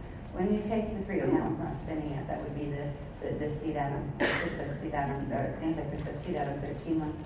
When you bring those together, you have two same spin spiral sets. Each of them creates a vortex, all right? That vortex actually creates another set of spirals. When you bring these two together into the center, because they're not connected anymore to the natural divine blueprint or the natural monad, they can roll. They're kind of like freeform because they're not anchored anymore to the natural axis alignment that Christos Merkaba would have. And because of that, the spin rates directly affect each other. The 34 counterclockwise vortex is stronger than the 21. So it actually overrides the spin of the 21. It turns it into a reverse 21 and ingests it. So the 34 adds to itself the 21 and puts them both on the same spin set, still counterclockwise, because it would hold the spin of the stronger vortex. So what have been two vortices, 34 and 21, come together into a 55 vortex and Merkaba field with a 55-foot disk that pops out from it. That disk is an accretion disk, like we saw in the planetary, in the galactic spiral, where it literally starts to pull in planets, gases, whatever happens to be around it. It starts to spin and pull that in to the center point. It would be pulling it into here. Now this thing goes through a fascinating process. I don't know if I can explain it without the notes. And these are three charts that never got done. But it showed progressively how once it gets to its 55 activation, the next stage is it's going to eat a 34. Now it gets a 34 because not only do these two Merkaba fields come together, but these two pyramidal vortices come together as well, these two pyramidal structures. Now, the 34 and 21 come together. On the outside of these two, right, these two come together to do that, but they actually pull through each other and form a cube, like a diamond-shaped cube around there. That again, the 34 overrides the 21, so it becomes a 34 cube. So the 55, once it activates, eats the 34 cube, and it grows to be an 89. And it progressively grows the Metatronic spiral. By doing that, the disk will capture, like the 55, when it's at 55, it'll make a 55 disk that is an accretion shield. The 55 disk leaves the 55 vortex, and when it eats the next level, which for the first term was this capsule around it, it expands to 89. This grows to an 89, the disk grows to an 89, and it begins to ingest the 55 spiral that was before it. So it just keeps going and going and going, and eating a hole right through the whole Vecca, a spiral, a Metatronic spiral. Now, what happened? They were planning. This is what their big graph of Hethalon, which is called their dimensional blend experiment. They've been calling it this for centuries. You know, that group in space-time, they had various parts of this already done. They did the Montauk Project in 1983, and they did the Philadelphia experiment in 1943. They were, I'm not sure where they fit in, but they were part of getting this ready so the final phase could be done. And this is the final phase. Part of that whole plan was to have a bunch of people running around spinning their Merkabas in the anti-Christos configuration to help anchor it on the planet. They've done a good job with that too, just like we've done a good job in anchoring Christos flying. And it's just so sad to see how people have been suffered on this planet. I mean, if somebody, I don't care if I just loved Archangel Michael to death or any of those guys that are promoting this kind of microphone, but if somebody showed me this, I say, okay, what do you say to that, guys? Show me how this is not true. Don't just tell me it. Show me why. Show me why. Because you haven't showed me enough Merkaba mechanics to stand up to this. So hopefully they will. Or they're going to lose people the more this gets out. And that's really what we're hoping for. Because the people are being sucker punched just like they were in Atlantis. It's still part of their own karma. But this is the monster vehicle. Now, we've had actually a good thing that took place. This is what was planned. These progressively grow and they start forming, I believe it forms a dodecahedron-shaped crystallization around the inside. It activates the radiation envelope around it, and if that's when it hits the 55. Once it hits 55 activation, it becomes an eating machine. And this whole area here literally opens up to the black hole, but it creates a radiation buffer field around it, so it can suck stuff in and eat it. This is how they can take things in whole and reassemble them on reverse templates there. They can literally, as long as they can get the shield to go into the twisted cathodic grid that results from breaking it in the middle and inverting the spirals and bring them back together, the Metatronic signature. As long as they can do that, they can make one of these. Now, it was going to be a nightmare. If this was going to, if they were successful in the dimensional blend experiment, we were probably going to be given physical evac order, because it would have created, ripping a hole in space-time this size would have been a nightmare. And that wasn't bad enough. What they were planning to do, here's where the Wormwood Nibiru thing comes in. There's been a threat for a long time. Oh, there's that Planet X thing rolling around out there. Oh, it's Wormwood Nibiru is going to come in and hit us. You know, it's like an asteroid. It was part of the beast machine. It was meant to do this. If you realize that the axis they're aiming is here for the WISA black hole. WISA black hole on the particle side. Over the parallel side, there was the WISA draft black hole.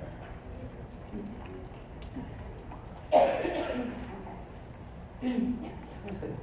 There's the WISA draft black hole over there. Now, the WISA decks, which they were based on Naki, but then they kind of like got hijacked by the Andromeda Chromaton people and that kind of thing. These guys started this mess with the beast.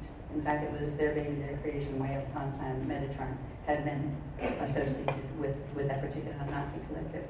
But they wanted to create the beast through the dimensional blending experiment. And see, this would actually eat to the point where it would go to the Eka and begin to pull the Eka down. But it would be spinning counterclockwise. Now, it had to spin counterclockwise at first to go this way, right? So it would go up and intersect with the black hole on the other side. What the plan was for it to intersect there with the parallel cathodic grid. It would have to pass through the WISA-Drac black hole axis to do it. Once it was there, they planned to reverse the entire thing back on a clockwise spin. So they'd have this monster machine, I think it was at 89 or 144, I'm not sure which, that they would be able to reverse its spin and literally rip the WISA black hole and the Becca it was attached to all the way down through, rip our Becca, and rip it all down to their black hole. And the WISA-Dracs, here's where the fights come in. The WISA-Dracs don't want their black hole ripped down under Anunnaki control. They can't stand each other. So the WISA-Dracs have a technology, this Spirit Destiny technology, is trying to make sure, now that it's activated, that it stays going that way, and the other guys want to make sure it comes this way. How they were going to make sure it was going to come this way, but they were going to use the Nibiru broadcast station to draw Nibiru, actually not Nibiru, Wormwood, because Nibiru is actually still out in its far orbit, but the Wormwood bodies come in, to actually draw it up more rapidly by activating the Jupiter gate triangulation. There's a whole thing with the Jupiter 6 galactic gate and the 666 gate triangulation that would make Wormwood spiral up, and it would hit the shields at the right angle, the center of the shields. It would go right past Earth, circle around Earth, between Earth and the Sun, and that would actually be able to reverse the shield on this. So it would literally whacking it into a clockwise spin so they could do the rip. That's what they were planning. This would have happened if there hadn't been certain things that took place that were very good things that took place. Part of this has already happened. This did activate, but on a smaller level. The ability to use the Wormwood facility, has to do with the Anunnaki, the local Anunnaki cooperation. The ones that were, like the Toth group and the Enoch group and a lot of those guys, the ones that defected from the Emerald Covenant in the first place in September 2000. These guys had joined with the UIR under Andromedan dictatorship, which they didn't realize was Andromedan dictatorship, and they were getting pretty darn sick of it by this time. So, there were deals put on the table. They didn't join the Emerald Covenant, they were doing their Metatron and Merkaba, but they've been snared a lot. Already, they got 2/3 of the grids all the way up. At least they've got that. They have the potentiality of losing that if they continue with this plan, because the Andromedes are taking control now in their matrix. The Wysidex are overriding them, and they were made promises, and they were started to not give them. So actually, the Anunnaki groups blocked the activation of the Jupiter 666 triangulation, which means they couldn't force the frequency up, which means they wouldn't be able to reverse the shield, first of all. They also assisted us in releasing something called the Ruby Seal, which was a block on the planetary grids that we'll talk about more tomorrow when I talk about the Mahadra Adrana code and what that is in the shields. But if they hadn't released the Ruby Seal, we would not have been able to anger something called the Mahadra Adrana fully, and we would have had a heck of a time blocking this. But the Mahadra Adrana, as you'll see, I don't know if I'm going to do that. I don't have that here, I think, for this one. I'll do that tomorrow when I do the bigger wrap-up. But it is a particular set of codes that allows the heliothallic frequencies to run full force down the arc gates and circulate through both systems, right here, like that. So it separates that. It breaks the Grand Cross alignment, and it allows the solar crosses to still stay. Because if you tried to, you couldn't destroy this. Once you make this Merkaba, if you try to kill it, it'll wipe out the system. It just gets worse. You can't shut it off once it starts. And it started its 55th rotation in Hedron during the magnetic peak. So there was only one choice left, which was to run the heliothallics at full force. And if they hadn't removed the Ruby Seal from the planetary grids, we would not have been able to do that. I found that out recently, that it would have literally imploded and we would not be here right now. But the Anunnaki who controlled the Ruby Seal actually released it. It was one of the broadcast links and they shut it down. So we could anchor enough heliothallics where it would shatter the Anti-Christos C-Datum, 13 C-Datum, that was linking here to these gates, and the 1010 and the 8-5 at the Ezra connection. It would split that, and the heliothallics would allow this side, to regain enough to hold its 55 activation on this side. And it would allow that one to have enough subsidy to do the same. So you could split the Monster Merkaba in half, but it couldn't eat that way. It had what it had, it took what it took, but it couldn't keep growing. It could eat its 34, I believe it could get up to 89, but it couldn't go up to its 144s and the bigger and bigger and bigger. It would stop the growth of the spiral if the whole thing wasn't activated. And the Anunnaki agreed to this.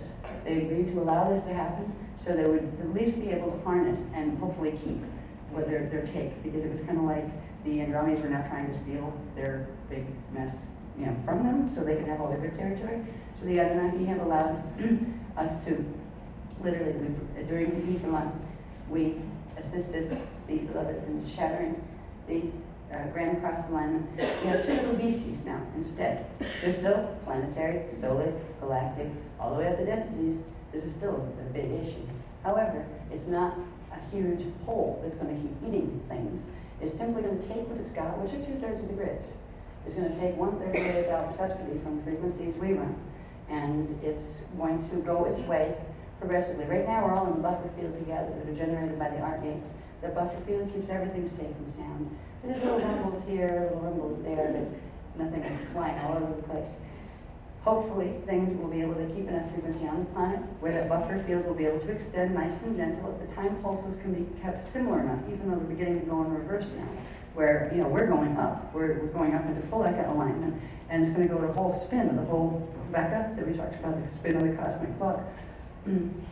We're going in that direction while these guys are coming back down this direction. They got what they wanted now. They didn't have to send Nibiru in to do it or Wormwood in to do it because of the heliothallics. We're slowly helping them reverse their shields. So now, right now, it's just kind of held up there, and it's still going clockwise, but it's in the counterclockwise heliothallic buffer field that will slowly drag it to stop And I think it's about 2004 that it's going to stop and begin its reversal back. So it goes into the reset hole. And the same with the other one on the party case side. It'll go over on that side. So we're now in the process of keeping an eye on the beasties. There are two definite evolutionary paths that are being made through this split. The thing is, this stuff is happening in our bodies too. The people that have been running Metatronics without knowing it have activated part of this in the system. Now right now, they've got a reprieve because of the heliothalamics. They're actually creating a guide field where the full 55 activation isn't holding. The shield is not popped out, which means it's not accreting. All right, it's still kind of like limping around with a subsidized 55 inside of the cell. It won't do its shield, and it'll be a static shield when it does. It'll be a static black hole when it doesn't spin. So it can go where it came from without wiping out anything else. But this is happening inside the bodies. The heliothalic frequencies are what can protect people of all walks, whether they're Metatronic or not.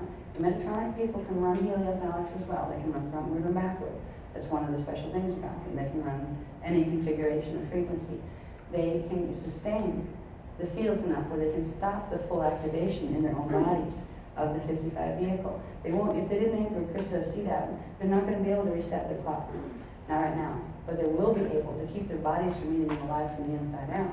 So they can, once they do leave the body, they can host out as consciousness and not go. They'll lose their body, whatever consciousness is stuck in the body form won't be able to pull out of the reversal. But the rest of them still have a chance to do that, which is not a chance that was available until it got so bad that it got better. So this is what we're facing now, and the next stage in this whole thing is resetting the root-shaped pillars, resetting the cosmic clock. And that's why we're learning, they're teaching us. So we have some rudimentary understanding of what that really means, of resetting the natural alignments of the spheres within the spheres within the spheres, all the way up the chain. And we're going to learn more about that tomorrow as well. What it comes down to is one of the things, and this is all new stuff about the moda, as we're asking, what is the moda of bird? Right, here we go, more. Well, we'll begin to look into that this evening after we come back from the dinner break. I will try to have some of the anatomy diagrams done by then. I'll do the best I can in 2 hours, because it's 2 hour interview. If not, we'll have it tomorrow. But I will show you one thing, just so you have a clue as to what the next step is in Christos side. It's this. If you want to know what the moda adhura is, it's one of those like, oh, sorry, I asked. All right, it's a messy diagram, so I haven't had time to clean it up yet, but at least I got the circles in the right places. Let's just put it this way. They're all built on this shape, okay? They're sets of these 3, and they connect direct catharsis centers together over the void spaces. They connect in the very specific parts of the body. We have the lower, we call it the MA, moda adhura. In a male body, it would be an adhura center, and in the planetary core, there would be a matching moda. The male would leave a replica of his male self within the planetary core, and he would take his opposite within, the female would be male, and vice versa for the female. Moda means male. So inside of a female, there are moda crystals, and inside of a male, there are adhura, female crystals. Adhura means female. Now these are set of crystalline structures that literally open up what are called the 24, what do they call them? The 24 spheres of the lotus. It isn't just the lotus breaths. It's literally aligning all the spheres on their right axes, activating them again, which will allow for the activation of the parameter field. The parameter field is a fascinating thing, because what's one of the things it is allowed, when it's activated, has allowed us to do, is wherever you are on the planet, or wherever you're born on the planet, it doesn't matter. Because as long as your parameter field can spin, it can take any axis alignment it needs to link with the local gates or the local C atoms. But when that parameter field stops rotating, you're stuck with your main radial body field. And if you can't shift your axis, this is where you get phase locked into the shield anchor, into the solar shields. If we had our moda adhura complexes working and they hadn't been shut down, we would have been able to clear this mutation before it got as bad as it did.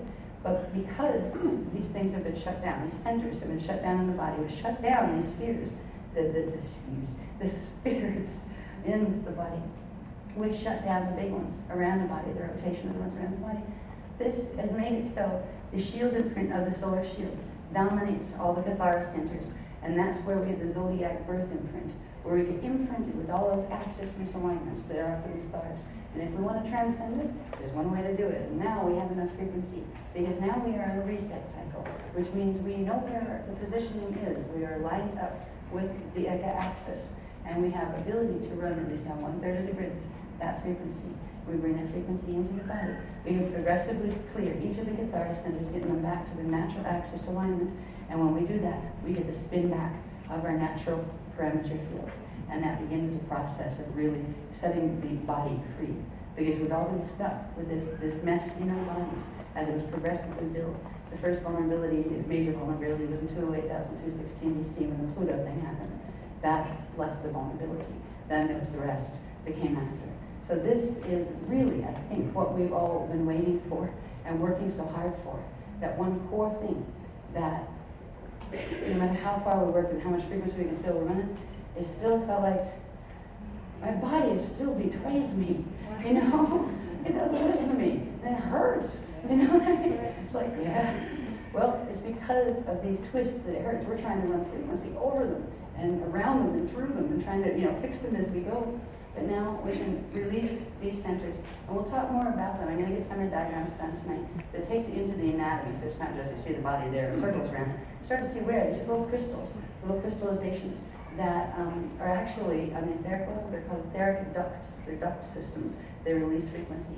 They're also, probably tomorrow, toward the end, we'll talk about what this has done, this mutation has done to the races and why they used it and why they use sex here to advance the mutation to the point where crystal beings can no longer incarnate into these bodies or this race line. They have been hijacking the race line, and that's how they're creating their magentas, or only things with Metatronic reversed templates, not even things with just reversed templates, Metatronically reversed, permanently reversed, non-repairable templates can incarnate within the body. So we'll talk more about that tomorrow. Not tomorrow, after we get back from dinner. But this is the basic structure. There's sets of these, which are the, what do they call those? That was the Anatolia Code, wasn't it? Isn't that the name of it? Yeah. Mm-hmm. Yeah. This would represent a membrane that forms. And look where they are. One's at the EMB membrane, heart membrane. Up in here is the Rajna, actually. And there's another one up here. And this is the one, if you can activate that, but you have to have all of them open, so you don't crash, douse yourself with frequency that your body can't hold. You have to get them all open so you can release the big one. And that literally opens from D14 down frequency. This is where you begin to activate the gold and silver one we talked about, the gold and silver one buffer capsule. This is what we actually need and the planet needs right now to protect ourselves and strengthen the buffer field that's running right now enough to continue with a peaceful separation of those two different Mercury crystals and the Metatronic ones that's running. Because one of the things that's happening right now, I think we're going to get more on this tomorrow, I didn't know a lot about it, but it's all tied in with these odd little weather phenomena that we've been having recently. It just so happened that one on one side of the wormholes and the other for the days on the other side of the wormholes. And then you had the earthquake, an earthquake, and they're all connected. I know, I can feel it. There's something about this.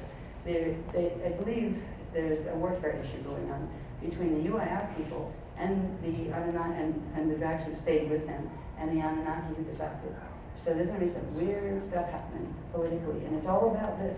But the politicians won't tell you that. Most of the politicians don't know. So anyway, we'll talk more about this and where these things are located in our bodies when we come back from dinner. Am I over time? I probably am.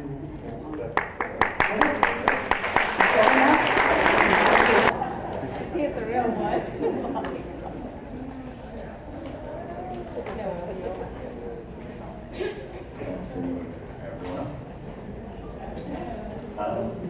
It's almost entirely good news. In fact, it's all good news, really. The position is a lot of storming stuff overnight. Interpretation of graphs. I don't know whether you understand it, but until all of the detailed components of what are referred to euphemistically as the graphs, until all the components are assembled, the translation process fills in only at that point. So I don't know whether any of you are aware that the process of translation requires a whole series, like a jigsaw puzzle, a whole series of elements identified. It's only when the final piece is put in place does the whole thing become comprehensible from the standpoint of the complete delivery of the translation. All right. So it isn't really as if Ashana particularly or I are faced with pulling or finding a line to say, right, we can only pull this much data for this weekend. We don't really have an option, because there is a point at which the data is considered to be complete and we have to reach it, and then it works back into the hole. As a result of that, some good things have happened. We have decided to pull forward all of the, let's say, most personal material planned for the weekend. The things that if anyone's not able to stay this evening would be sad to miss, I mean seriously sad to miss. We've got a mother of all techniques to do here, which is the not just the activation of the blood crystals that as we come to understand it overnight. These blood crystals are actually Stargate seeds for both the Party Car and Party K universes. All right? And they are representations of the monadic core of each one. So this is basically 25 steps all told. The further significance of doing this, when I finished translating it a bit before what you call lunchtime, I could feel the thing. I mean, we often, when we're doing the techniques, it's like we're doing them ourselves. And I mean, this one, I'm still actually vibrating inside now, and I finished doing it over 2 hours ago. And it occurred to me in the moment, and it wasn't my idea, but it was Martin actually saying, don't you want to ask me a question? You know, it happens that way. You think it's your own question, but it isn't. And I'm going, this is pretty pokey, Martin. Shouldn't we review the decision that we took yesterday on whether the people only at level 2 could receive constant automation today? Wondered how long it'd take you to get to that. So, the situation has changed by virtue of all participating in this technique. The activation of the universal Christic vision seed. So, what are we going to do for the first section this afternoon is we must begin with the technique, right, which will effectively bring the people who have not yet reached level 3 ordination to the point where they can receive level 3 and 4 simultaneously. So everyone will leave this workshop.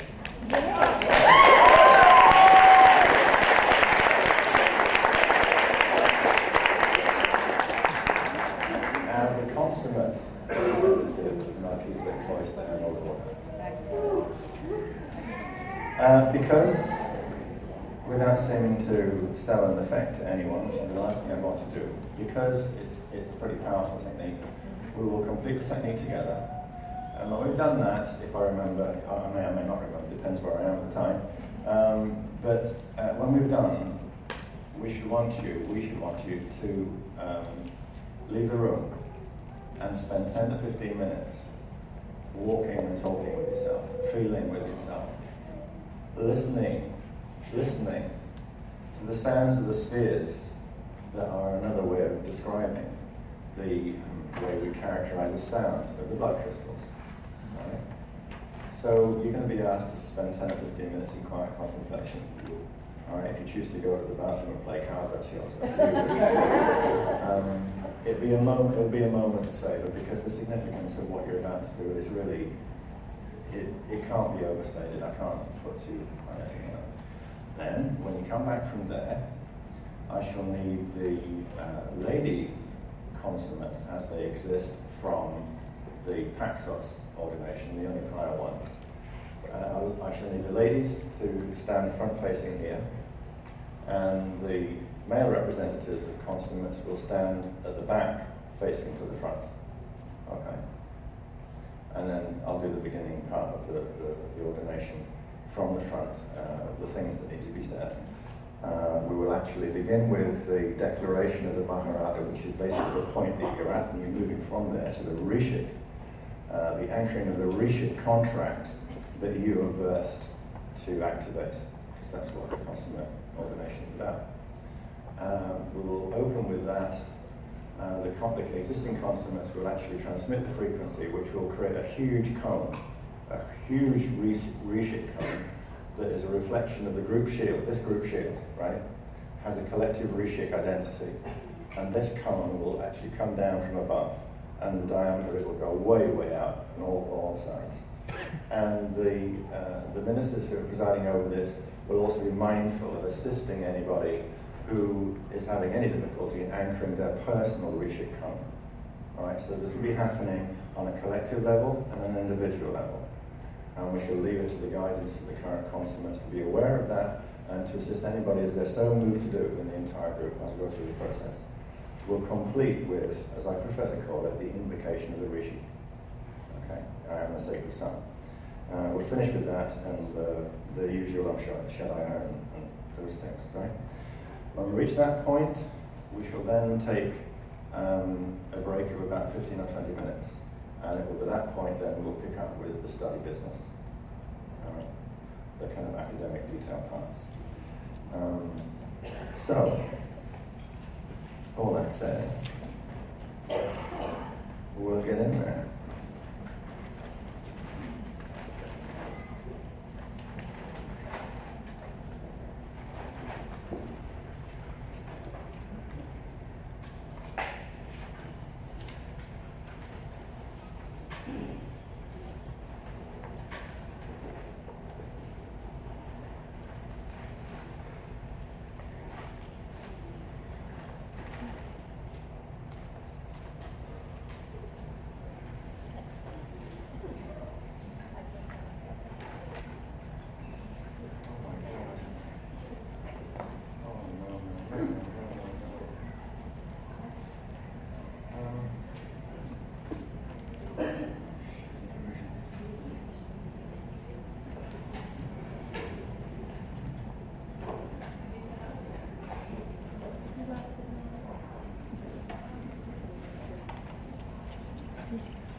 A pre-final copy of the technique.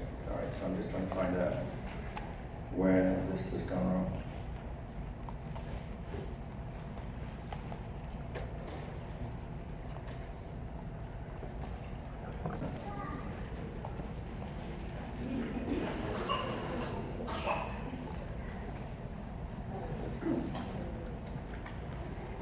As a step early in the process, we're going to use the magic words of creation. If anyone in the audience doesn't know what they are, then just know that the group contribution will carry anyone who doesn't feel like participating by actually pronouncing the tones. All right? Just hum along with the group if you don't know them. There'll be nothing lost, no damage done. All right. We begin on 3 with the Song of Lyra. Okay? 1, 2, 3.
Except that you're drawing from 2 directions rather than just from 1. Okay? I'll give you a couple of minutes to build your field charge to the point that you feel comfortable.